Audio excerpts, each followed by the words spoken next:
So today we're going to be starting chapter 12, which is more about regression. Really what we're doing is inference about regression. Now we haven't looked at regression in a while. This is going to be a good review anyways, getting kind of in review mode for the final exam. But we talked about regression way back in chapter 3.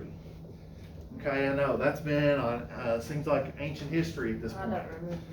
Okay, but we talked about a linear regression, our line of best fit, taking a set of data points and fitting a line to them. That's what we're talking about here, regression, when we say regression. So if you have like a scatter plot of data, you've got two variables, x and y. And you've got some data points. The idea of this is to be able to fit a line through those data points, roughly, to get a line of best fit for those data points. That's regression. Okay? Your x variable was your explanatory variable. Y was your response variable. X is the explanatory variable, the independent variable. Y is the response variable. It responds to x. We're looking at two quantitative variables. So we could be talking about perhaps height versus shoe size. They're both quantitative variables. We could look to see if there's a linear relationship between those two. Do taller people have bigger feet or not? Probably. Yes. There's exceptions to that How though. big is this one? Holy. Who, white coffee? Yeah, that's big. That's so odd to me. Like, imagine, that's like coffee together. Yeah. That's too large. That's kind of scary. That's Wait, what how an big are injury I would is. never go anywhere without my shoes on. That's, like, that would be gross. I'll do it to his face. That is. Alright, so back to this. Alright, I'm glad that we can make connections there in our own lives. But back to this. So what we're doing in this chapter is inference about those. We're going to be able to do hypothesis tests and confidence intervals for the parameters in your regression line equation. If you recall, the regression line was y hat is equal to alpha plus beta x, where beta is the slope, alpha is your y-intercept. It's a lot like y equals mx plus b, except for the b, this beta is Bless the you, John. slope this time. Alpha is your y-intercept. Instead of mx plus b, it's like b plus ax, mx in a way, except n's been replaced with beta, and b has been replaced with alpha, which is kind of weird. Yes. So that's how we look at it in statistics. Alright, Statistics. so hopefully some of this terminology and things will start to come back to you. I know we're going to dig way back into our background knowledge here. That's okay. We'll talk about it as we go here. I have to take a placement math exam. Do you? Yes. I'm so mad. Because they changed the, like, my benchmark was, my AC math was benchmark at a 19. And they changed it to a 22. That's the national benchmark. Ah, well, All right. So there's a difference. I got a sometimes. 24. So after this section, you should be able to, okay? After this section, you should be able to check the conditions for performing inference about the slope, beta, of the population true regression line. Okay, the idea is here we're going to get a sample of data, but we're looking to try to draw some sort of conclusion about the population. So we're actually going to have statistics and parameters there. Parameters is beta being the slope, but we're going to have a statistic. We're going to have an estimate for the slope from our sample, just like we did with means and proportions before. Okay, but we're going to have to check some conditions. The conditions are going to be somewhat similar. There's still a random condition. There's still a 10% condition, but there's going to be some stark differences here with the conditions here compared to conditions before. There's more of them. Okay, so there's some certain conditions we have to check. We're going to talk about those. We're going to kind of review a little bit of how to interpret the values of A, B, S, SE sub B, and R squared in context, and determine these values from computer output. We're going to be able to construct and interpret a confidence interval for the slope beta of the population tree regression line, and perform a significance test about the slope beta of the population tree regression line. Okay, so we're doing our inferences around the slope, okay, in the regression line. Okay, recall that in context, the regression line, the slope is how much the y variable increases by for each one additional unit that the x variable increases by. And you have to put context in there based on what y and x are in the problem. Okay? There's an example in your book, or a problem in your book, about blood alcohol content. How much does your blood alcohol content increase by for each additional drink that you have? Hopefully then nobody has to experience that, okay? Better not be. But how much does it increase by? Like I said, a lot of stats books use drugs and alcohol, whatever. Anyways, I don't know. A lot of people use. Alright, so. I don't know. Hopefully none of us, right? Good. Alright. I better not. Alright, so when a scatter plot shows a linear relationship between a quantitative explanatory variable x and a quantitative response variable y, we can use the least squares line. Least squares regression line was what it was called before, LSRL, fitted to the data to predict y for a given value of x. If the data are a random sample from a larger population, we need statistical inference to answer questions like these. Is there really a linear relationship between x and y in the population? Or could the pattern we see in the scatter plot plausibly happen just by chance? Or in the population, how much will the predicted value of y change for each increase of 1 unit in x? Okay, again, that's kind of how you interpret the slope. What's the margin of error for this estimate? Okay, so the idea, gist of this, we're getting a sample from a larger population, and we're looking to see if there's a linear relationship between these two variables from the sample, and we're trying to make inference about the population as a whole. Okay? Hopefully that kind of makes sense, at least the gist of it. Even if you don't understand even if we're still trying to dig back in our minds and figure out what this terminology is, these vocabulary terms. So here's an example. This is a scatter plot of the duration and interval of time until the next eruption of Old Faithful. Okay, Old Faithful's the geyser in Yellowstone. You don't know what I'm talking about. I've been there. Have you been there? So, that's cool. So, this is for all 222 recorded eruptions in a single month. The least squares regression line for this population of data has been added to the graph. We call this population regression line or true regression line because it uses all the observations that month. Okay, so you've got a predicted, you've got the duration in minutes, the interval in minutes. Pretty cool.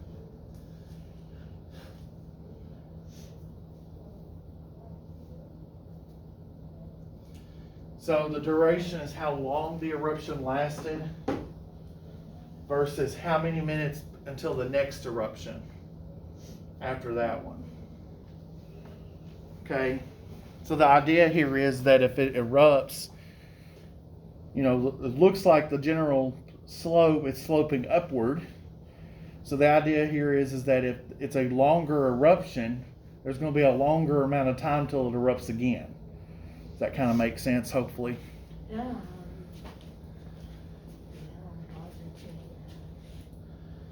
All right, so suppose we take a simple random sample of 20 eruptions from the population. We calculate the least squares regression line, y hat equals a plus bx. for the sample data. How does the slope of the sample regression line, also called the estimated regression line, relate to the slope of the population regression line? Well, so instead of getting the entire population, doing an entire census, we take a random sample of 20. Well, the figures below show the results of taking 3 different simple random samples of size 20 of the Old Faithful eruptions in this month. Each graph displays the selected points and the least squares regression line for that sample. So you've got 32.8 plus 10.2x, 44.0 plus 7.7x, and 36.0 plus 9.5x. So very different, right? As you can see. 20 come in? They're just choosing to do size 20 because you had 222 in the population. So this 20 is a nice multiple of 10 that also fits the 10% condition because your population size is 222. So your sample size needs to be less than or equal to 1/10 of your population size. So that's where they're getting that. In fact, it's well less than that. You could have done it probably 22. Simple random samples of size 22. They just chose 20. Okay. So that was just kind of their choice. Notice that the slopes of the regression lines, 10.2, that's just a dash there after lines right there. That's not a negative on the 10.2 right there. Just FYI. Yeah. I know that looks kind of confusing. They should have used a colon there instead of a dash, in my opinion, but whatever. I can go back and fix it later. But that's not a negative on the 10.2 there. That's just a dash. So the slopes were 10.2, 7.7, and 9.5. All of them are positive slopes. Okay. But they vary quite a bit. Or they should have used a comma, something, I don't know. Semicolon, maybe, I don't know. But they vary quite a bit from the slope of the population regression line. The population regression line, if you go back and look at the slope of it, it was 10.36. Oh, from the original. From the original, back in where we had all the data Oh, in one big hi. bunch. Okay? 10.2 is pretty close to that, but 7.7 and 9.5 are a little further off, especially 7.7. Okay? Well, if we do a sampling distribution of the different slopes, if we do repeated random samples of 20, do a bunch of them, the sampling distribution of B, the confidence intervals and significance test about the slope of the population regression line are based on that sampling distribution of B and the slope of the sample regression line. So we get this distribution right here, the approximate sampling distribution of B. And what does that shape look like? It looks symmetrical. It looks symmetrical. Yes. Anything else we could describe it as? Well, what is that word? Dotty. What's that? No, it's like, not a mountain, but I know what he's talking about, some kind of words. I'm What's trying that to think. distribution called that looks like that? Homogeneous. No. No. Unimodal. It is single modal, yes. Are you reading that off the notes? Yeah. It does But I have a didn't read single, the it's single symmetrical. peaked, it's symmetrical, it's bell shaped, Yeah. so it looks like a Melt. normal distribution, guys. Come on now. We're gonna Yeah, have normal yeah. distributions forever. Don't mean I'm gonna We remember. use normal stuff forever. Like that's been like one of the big things. Okay, we should know that. We should know that a bell-shaped, single-peaked, symmetrical distribution is highly suspicious of looking very normal. Okay, so it's looking normal there if you do many random samples there. So we can see that the distribution of B values is roughly symmetrical, and it is unimodal, which means it has a single peak. Unimodal. If it was that means one mode. One. Ooh, yeah. One mode. Bi is 2. If it was bimodal, it would be it'd be like a twin, it'd have 2 different peaks. Okay, like a valley in between them. That would be bimodal. All right. The center of this, which is 1,000 different B values here, but the center is 10.35. We know that the population regression line slope was 10.36. That's pretty close. That's very close. Okay. Yeah, just 100th off. The spread, or the standard deviation of this, would be 1.29. Later we'll see that the standard deviation of that sampling distribution of B is actually 1.27. Also pretty close. Alright, so the sampling distribution of B. We've done sampling distributions of mean, sampling distributions of proportions. We can do sampling distributions of the slope of the regression line. Choose a simple random sample of n observations. Those are going to be XY pairs. Okay, you're going to have an X value. You're going to have a Y value. You're going to have an explanatory value and a response value for each one of these same observations. From a population of size capital N, with the least squares regression line, predicted Y is equal to A plus beta X. Let B be the slope of the regression line, then the mean of the sampling distribution of B is beta. It's the slope of your population regression line. The mean of the sampling distribution of, this is the sample slope, is the population slope. Just like the mean of the sampling distribution of, population. yeah, just like when we did the sampling distribution of X bar, the mean of X bar was mu. The population mean. Oh, And just like when we did the sampling distribution of P hat, mu sub P hat, it was P. If that's true, when we're doing the sampling distribution of B, sorry, not beta, the sampling distribution of B, the slope, mu sub B is going to be the population regression line slope. If those are true, when it is equal to the parameter, the mean of the sampling distribution is equal to the parameter. If you recall, way back when, chapter 6. No, that's like forever ago too. That means it's an unbiased estimator. This is an unbiased estimator here. Okay, when your mean of your sampling distribution is equal to your population parameter, it's an unbiased estimator. That's important because that allows us to do this, what we're doing. The standard deviation of the sampling distribution of B is going to be sigma sub B is equal to your population standard deviation. Okay, that's the standard deviation of your population slope divided by this is the standard deviation of just the X variables, so all the X values times the square root of n. Okay, this is on your formula sheet. These formulas are on your formula sheet on the pink sheet. If you yep.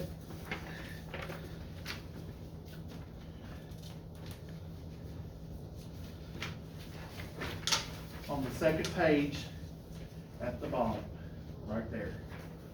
There they are. Okay.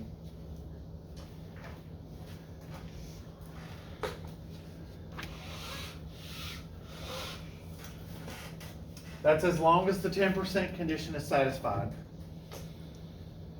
Okay, your sample size still needs to be less than or equal to, it can be a tenth, but no more than a tenth of your population size. The sampling distribution of B will be approximately normal if the values of the response variable Y follow a normal distribution for each value of the explanatory variable X. That's going to be the normal condition.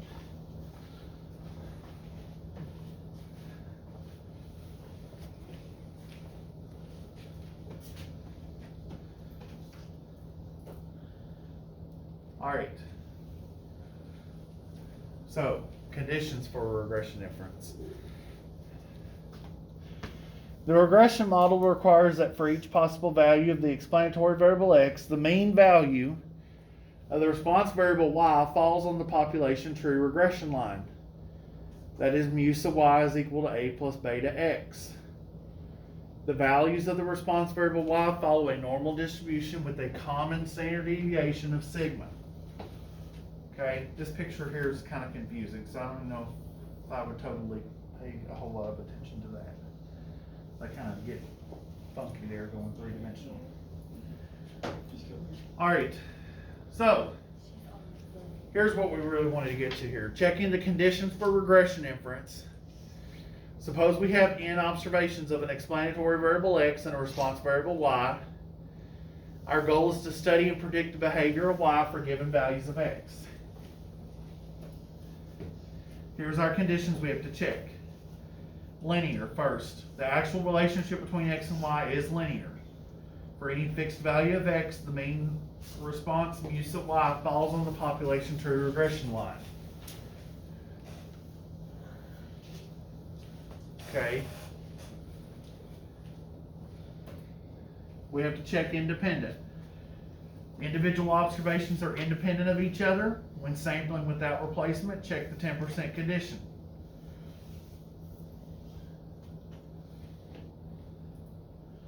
Normal. For any fixed value of x, the response variable y varies according to a normal distribution. We have to make sure there's an equal standard deviation, meaning that the standard deviation of y, call it sigma, is the same for all values of x.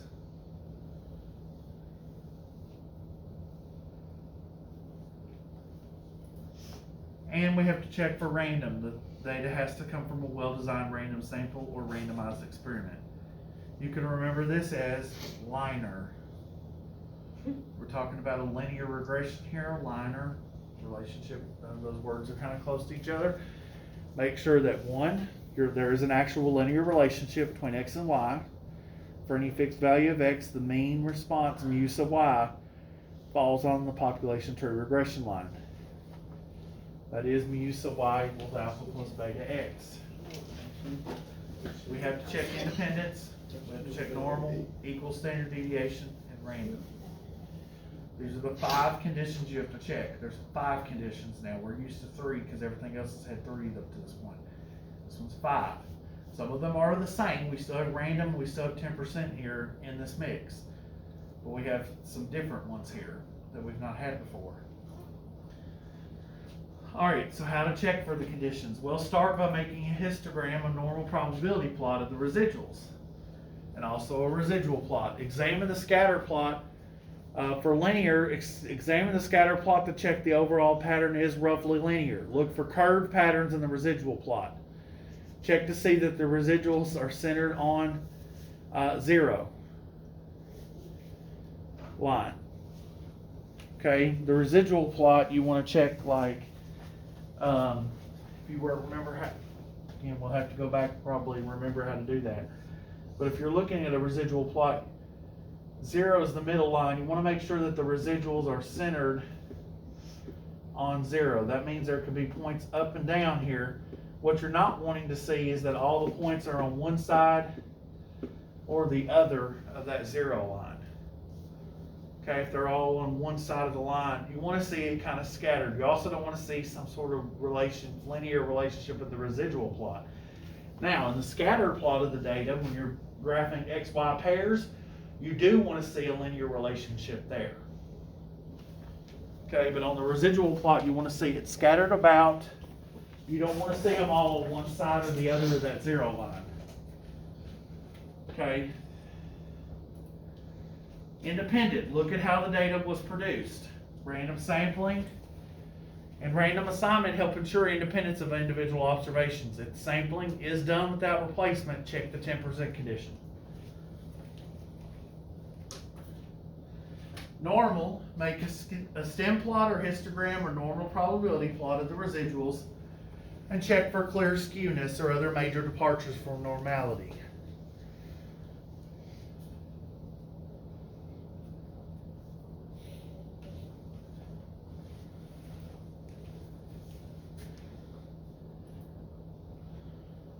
Equals standard deviation. Look at the scatter of the residuals above and below the residual line in the residual plot. The vertical spread of the residuals should roughly be the same for the smallest to the largest x value.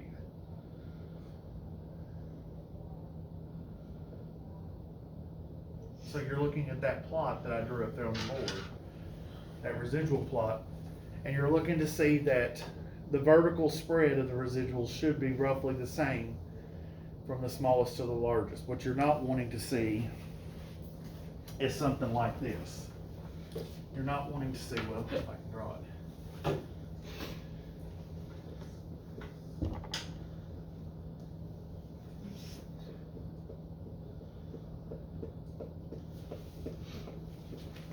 You're not wanting to see them gradually getting more and more and more and more away from the zero line as you're going out. You're not wanting to see that. You want to see that they're roughly the same distance, vertically distance, as you go out on the X. You don't want to see some obvious pattern that the distances is increasing or decreasing.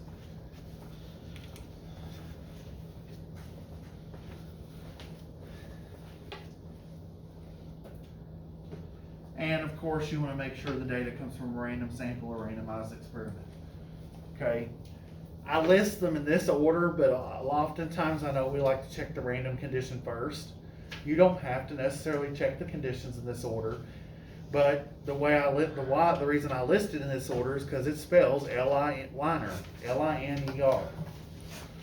Okay, if that helps you to remember the conditions, that's why I'm doing it that way. But it doesn't mean you have to check them in that order. The random condition kind of helps you on the independent condition a little bit, because it helps you to decide, first of all, whether you have to check the 10% condition or not. If it's a random assignment, you don't have to, or randomized experiment, you don't have to check the 10% condition. You only have to do 10% when you're sampling. Okay, just like before. All right.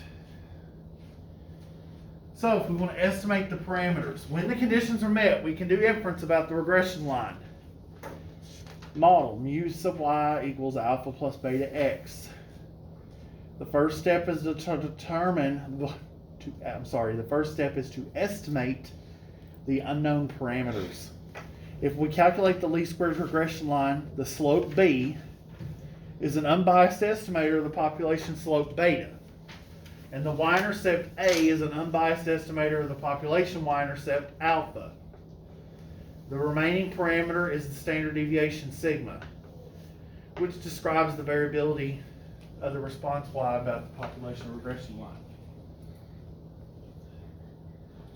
Well, the LSR computed from the sample data estimates the population regression line. So the residuals estimate how much y varies about the population line. Because sigma is the standard deviation of the responses about the population regression line, we estimate it by the standard deviation of the residuals.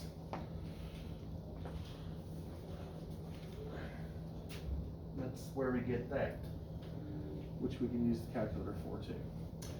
But in practice, we don't know sigma for the population regression line. If we're trying to estimate the regression line, we're probably not going to know the standard deviation of that regression line. Okay, kind of makes sense. So we estimate it with the standard deviation of the residuals, S. Then we estimate the spread of the sampling distribution with the standard error of the slope. Again, this formula is on your formula sheet. S divided by S of x times the square root of n minus 1. What happens if we transform the values of b by standardizing? Well, since the sampling distribution of b is normal, the statistic z is equal to b minus beta divided by sigma sub b has a standard normal distribution. But since we don't know sigma, because if we don't know the population regression line, if we're trying to estimate the population regression line, we're probably not going to know the standard deviation of that parameter.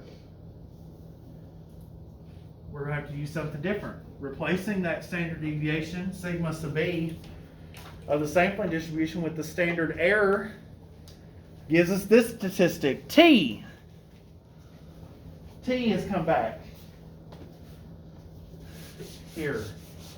the t-distribution.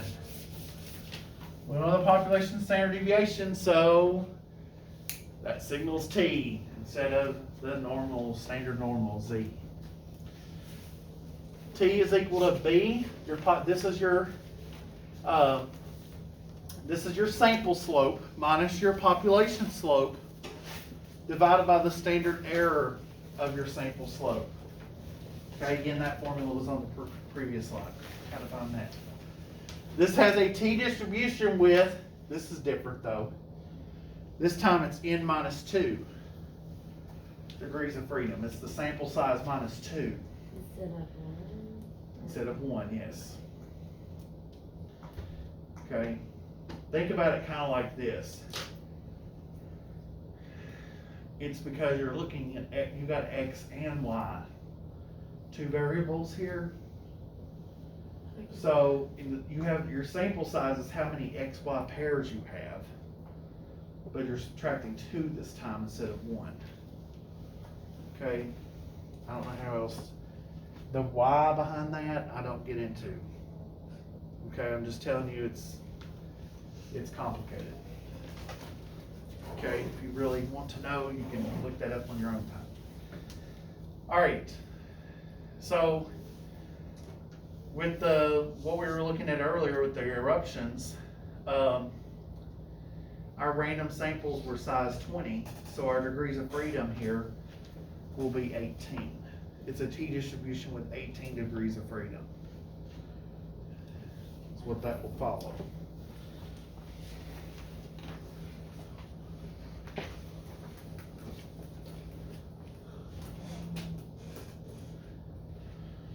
All right, the confidence interval for beta has a familiar form.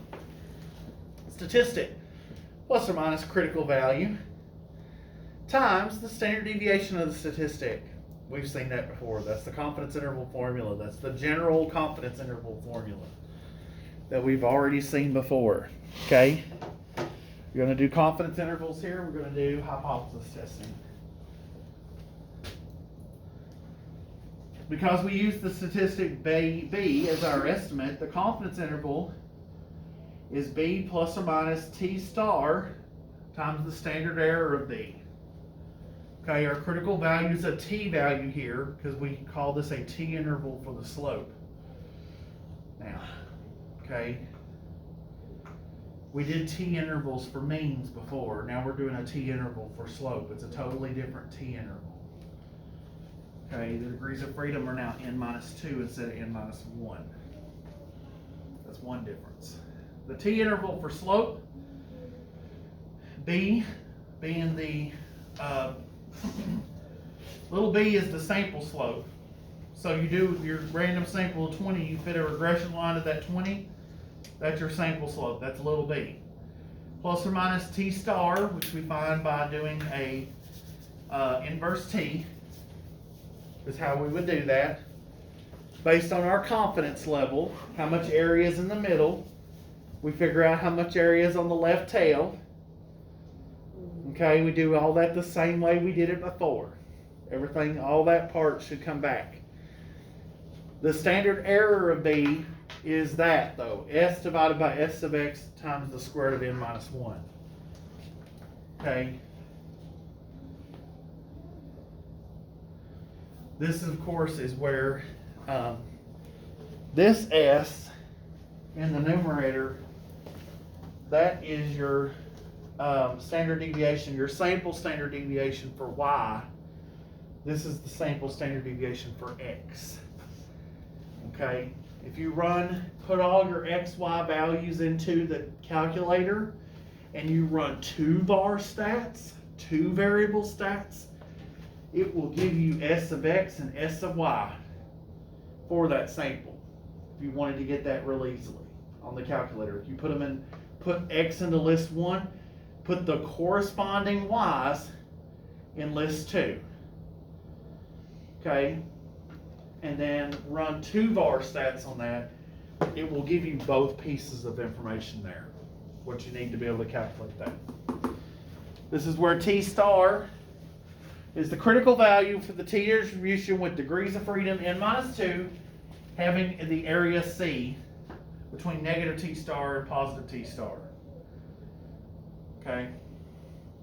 Oftentimes we do an inverse T, we find negative T star really, but because of symmetry, we can make it positive for our critical value.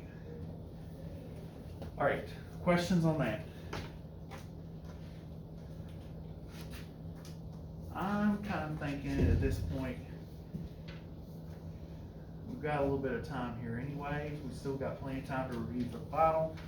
I think I'm gonna cut it off here today with just confidence intervals today. And tomorrow we'll do hypothesis testing with this, so. Sounds